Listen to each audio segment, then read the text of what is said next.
I think the reason why I wrote this book was because for 10 years I've been writing about the internet, and one of the things that always interested me is people kept saying about how it was the future and how it was creating a new society and a new world.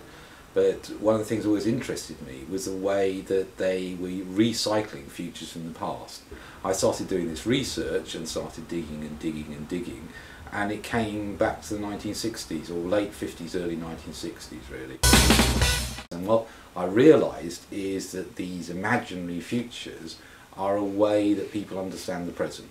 And so the way we understand the present is not really what's going on here and now, it's actually as a sort of anticipation of some better times to come.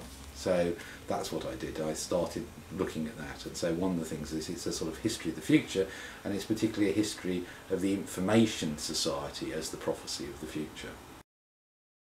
It's not an accident that ARPA, the Advanced Research Projects Agency, were the people who funded the internet's technical development.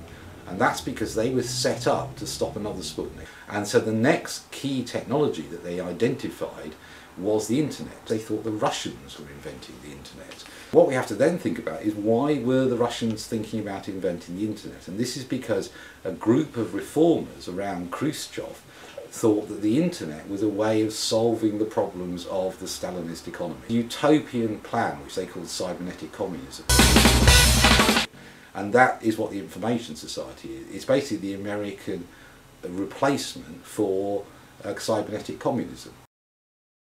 One of the things that the book looks at is the way that the people who invented the concept of the information society are a very particular group within American society. They were this Cold War left, and so they took the choice basically that it was better to collaborate with democratic imperialism in America than it was with totalitarian imperialism in Russia.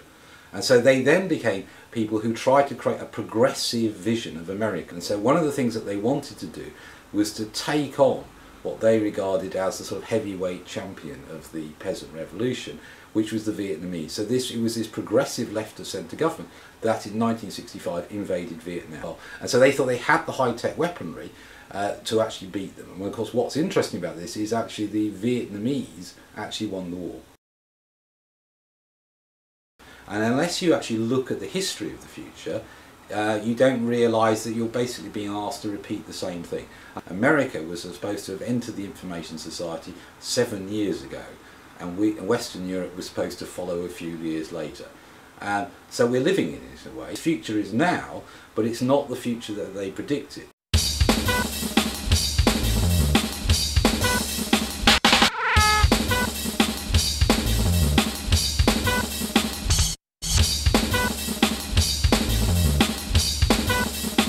Sense we need to free ourselves from the illusion that simply by having more technology we can solve our problems, and realise that these are tools that we have to shape in our own interest, and it's a question of who gets to shape them. And a new civilization is changing the world that we live in, not just the ways that we communicate about what we're living in.